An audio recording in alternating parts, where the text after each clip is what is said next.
মহাবিশ্বের অতল অন্ধকারে সূর্যের আলোয় ভাসছে এক অতি ক্ষুদ্র ফ্যাকাশে নীলবিন্দু, আমাদের পৃথিবী। এই বাড়ি থেকে যাত্রা শুরু করে আজ সৌরজগতের সীমানা পেরিয়ে ইন্টারস্টেলার স্পেসে পাড়ি দিয়েছে মানব ইতিহাসের শ্রেষ্ঠ দূত ভয়েজার। ভয়েজারের মাধ্যমে আবিষ্কৃত শনি, ইউরেনাস আর নেপচুনের আশ্চর্যজনক সব রহস্যের ব্যাপারে জানতে চান? তাহলে ভিডিওটা শেষ পর্যন্ত অবশ্যই দেখুন। তাহলে চলুন শুরু করা যাক।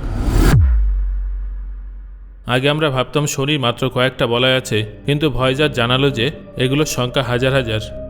শনির প্রধান আকর্ষণই হলো তার চারপাশে থাকা হাজারো জটিল ও সুন্দর বলয়, যা দূর থেকে নিরেট মনে হলেও আসলে কোটি কোটি বরফ, ধুলো এবং পাথরের টুকরো দিয়ে তৈরি। এই টুকরোগুলো আকারে বালির দানার মতো ছোট থেকে শুরু করে বিশাল পাহাড়ের মতো বড় হতে পারে, যা শনির মাধ্যাকর্ষণের কারণে তার চারপাশে একটা নির্দিষ্ট নিয়মে ঘুরছে। বিজ্ঞানীদের মতে এই বলয়গুলো তৈরির পেছনে প্রধানত দুটো কারণ থাকতে পারে।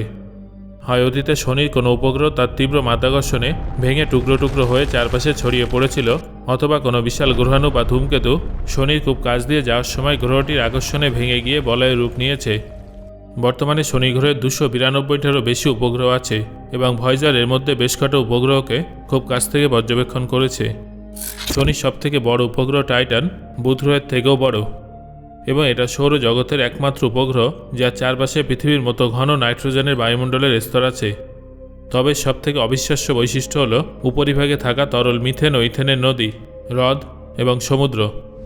প্রচণ্ড ঠান্ডায় -180°C তাপমাত্রায় জল জমে পাথরের মতো শক্ত হয়ে যায়, কিন্তু মিথেন লিকুইড অবস্থাতেই থাকে। টাইটানে একটা সম্পূর্ণ আবহাওয়া চক্র চলে, যেখানে মিথেনের মেঘ তৈরি হয়, বৃষ্টি হয়, নদী বয়ে গিয়ে সেই তরল সমুদ্রে মেশে আবার বাষ্পীভূত হয়ে মেঘে পরিণত হয়। ঠিক যেমনটা পৃথিবীতে জলের চক্র চলে, এক্ষেত্রেও ব্যাপারটা তেমনই। ভয়েজারের পাঠানো তথ্যের কারণে টাইটান বিজ্ঞানীদের কাছে এতটাই আকর্ষণীয় হয়ে উঠেছিল যে পরবর্তীতে নাসা এবং ইএসএ যৌথভাবে শুধুমাত্র শনি এবং টাইটানকে বিশদভাবে স্টাডি করার জন্য ক্যাসিনি হুগেন্স নামের একটা ডেডিকেটেড মিশন লঞ্চ করেছিল। সেই মিশনটা টাইটানের মাটিতে ল্যান্ড করে সেখান থেকে এমন কিছু ছবি পাঠিয়েছিল যা দেখতে হুবহু কোনো ভিন গ্রহের দুনিয়ার মতো মনে হয়েছিল। শনি ও টাইটানকে স্টাডি করার পর ভয়েজার 1-এর মূল মিশন শেষ হয়ে গিয়েছিল, কারণ বৃহস্পতি এবং শনি গ্রহ পর্যন্তই ভয়েজার 1-এর কাজ ছিল। তারপর ভয়েজার 1-কে সরাসরি সৌরজগতের বাইরে মহাকাশের উদ্দেশ্যে পাঠিয়ে দেওয়া হয়েছিল। ভয়েজার 2-এর আসল অ্যাডভেঞ্চার শুরু হয় সৌরজগতের শেষ সীমানায়, যেখানে 1986 সালের জানুয়ারি মাসে মহাকাশযানটা প্রথমবার ইউরেনাসের কাছাকাছি পৌঁছায়। রহস্যময় এই সপ্তম গ্রহটা প্রায় 98° কোণে নিজের একপাশে কাত হয়ে ঘোরে। বিজ্ঞানীদের ধারণা, কোটি কোটি বছর আগে এক বিশাল মহাজাগতিক বস্তুর তীব্র ধাক্কায় গ্রহটা এমন অস্বাভাবিকভাবে হেলে যায়, যার কারণে এখানে এক একটা ঋতু চরম ভাবাপন্ন হয় এবং একটা মেরু টানা 42 বছর আলোয় এবং অপর মেরুটা একটানা 42 বছর অন্ধকারে থাকে। এই অভিযানের সময় ভয়েজার 2 ইউরেনাসের 10টা উপগ্রহ আবিষ্কার করে এবং জানতে পারে যে তাপমাত্রা -224°C, যাকে সৌরজগতের অন্যতম শীতলতম গ্রহে পরিণত করেছে। নেপচুন ইউরেনাসের তুলনায় সূর্যের থেকে বেশি দূরে আছে, তা সত্ত্বেও ইউরেনাস কেন নেপচুনের চেয়েও বেশি ঠান্ডা তার সঠিক রহস্য আজও অজানা। তবে ধারণা করা হয় সেই প্রাচীনকালের সংঘর্ষটাই হয়তো গ্রহটার ভেতরের সমস্ত অভ্যন্তরীণ তাপ কেড়ে নিয়েছিল। 1889 সালের আগস্ট মাসে ভয়েজার 2 সূর্য থেকে দূরবর্তী গাঢ় নীল রঙের গ্রহ নেপচুনে পৌঁছায়। সেখানে মহাকাশ যানটা শব্দের গতির থেকেও দ্রুত ঘন্টায় প্রায় 2100 কিলোমিটার গতিবেগে প্রবাহিত প্রবল বাতাস আবিষ্কার করে। নেপচুন নিজে কীভাবে সূর্য থেকে পাওয়া শক্তির থেকে 2.5 গুণ বেশি শক্তি উৎপন্ন করে তা আজও বিজ্ঞানীদের কাছে এক রহস্য। ভয়েজার 2 নেপচুনের সবথেকে বড় উপগ্রহ ট্রাইটনের অদ্ভুত রেট্রোগ্রেড অরবিট আবিষ্কার করে, যা ইঙ্গিত করে যে নেপচুনের শক্তিশালী মাধ্যাকর্ষণ বল একে অন্য কোথা থেকে টেনে নিজের কক্ষপথে বন্দী করেছে। -235°C তাপমাত্রার এই বরফাবৃত উপগ্রহে নাইট্রোজেনের উষ্ণ প্রস্রবণও দেখা যায়।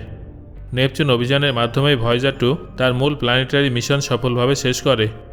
এরা ইতিহাসের একমাত্র মহাকাশযান যা সৌরজগতের 4টে বিশাল গ্রহ মানে বৃহস্পতি, শনি, ইউরেনাস ও নেপচুনে ভ্রমণ করেছে, এবং এর পাঠানো তথ্য ছবিগুলোর মাধ্যমেই মূলত আমরা ইউরেনাস ও নেপচুনের সম্পর্কে ভালোভাবে জানতে পেরেছি। 1990 সালের ফেব্রুয়ারি মাসে মহাবিশ্বের বুকে রচিত হয়েছিল এক অবিস্মরণীয় ও আবেগঘন ইতিহাস। ভয়েজার 1 যখন নেপচুনের কক্ষপথ ছাড়িয়ে এক অনন্ত শূন্যতার দিকে এগিয়ে যাচ্ছিল, তখন বিখ্যাত বিজ্ঞানী কার্ল সেগান নাসার কাছে এক অদ্ভুত ও বিশেষ অনুরোধ করেন। তিনি চেয়েছিলেন বিদায় নেওয়ার আগে ভয়েজার যেন শেষবারের মতো তার ক্যামেরাটা পিছনের দিকে ঘুরিয়ে আমাদের পৃথিবীর একটা শেষ ছবি তোলে। প্রথমে অনেক বিজ্ঞানী এই প্রস্তাবের বিরোধিতা করে বলেছিলেন যে এত দূর থেকে পৃথিবীকে কেবল একটা ধুলোর কণার মতোই দেখাবে, যার কোনো বৈজ্ঞানিক মূল্য নেই। কিন্তু কার্ল সেগান নিজের দাবিতে অটল থেকে বলেন, আমি ঠিক এটাই দেখতে চাই যে এই বিশাল মহাবিশ্বের বুকে আমাদের অস্তিত্ব আসলে কতটা ক্ষুদ্র ও নগণ্য। শেষ পর্যন্ত নাসার পাঠানো কমান্ডে 1990 সালের 14 ফেব্রুয়ারি ভয়েজার 1 পিছন দিকে ফিরে সৌরজগতের 60খানা ছবি তোলে।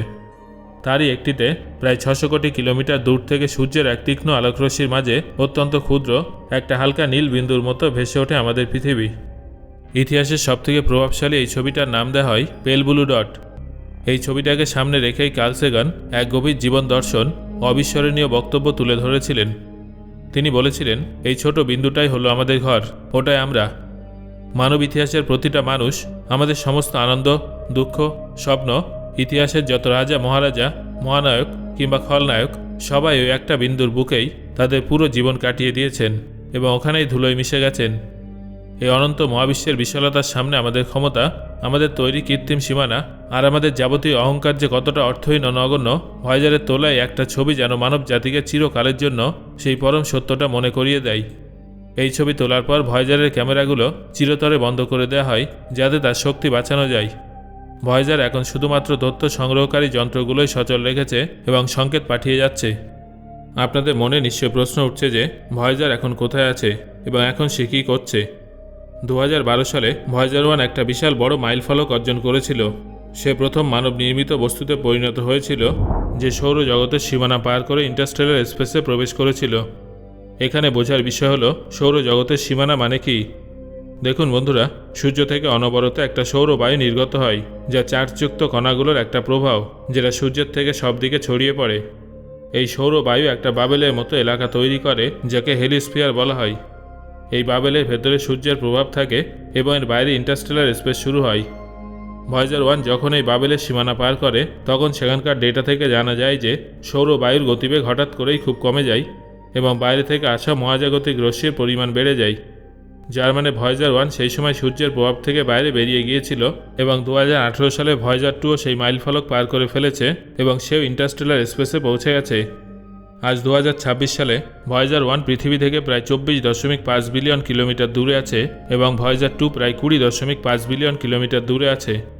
দুটো এখনও কাজ করছে এবং তথ্য পাঠিয়ে দিচ্ছে, যদিও তাদের শক্তি ক্রমশ কমে যাচ্ছে। নাসার ইঞ্জিনিয়াররা এক এক করে যন্ত্রগুলো বন্ধ করে দিচ্ছেন, যাতে অবশিষ্ট শক্তি দিয়ে যোগাযোগ ব্যবস্থা চলতে থাকে। ভয়েজারের 8টি প্রতি বছর প্রায় 4 ওয়াট শক্তি হারাচ্ছে এবং বিজ্ঞানীদের অনুমান অনুযায়ী 2029 থেকে 30 সালের মধ্যে ভয়েজারের কাছে আর কোনো যন্ত্র চালানোর মতো শক্তি থাকবে না। তারপরে ভয়েজার চিরতরে শান্ত হয়ে যাবে এবং একটা মৃত মেশিনের মতো মহাবিশ্বে ঘুরে বেড়াবে। তবে চিন্তার কোনো কারণ নেই, কারণ ভয়েজার আগেই তার কাজ সম্পন্ন করে ফেলেছে। সে আমাদের এত তথ্য এবং এত আবিষ্কার দিয়েছে যে পরবর্তী কয়েক প্রজন্ম সেগুলো নিয়ে গবেষণা করতে থাকবে। বন্ধুরা, ভয়েজার এই মুহূর্তে কোথায় আছে যদি লাইভ ট্র্যাকিং দেখতে চান, তাহলে ডেসক্রিপশন এবং কমেন্টের প্রথমে লিঙ্ক দেওয়া থাকবে, সেটা ক্লিক করে অবশ্যই দেখবেন। ভিডিওটা কেমন লাগলো জানাবেন। ধন্যবাদ।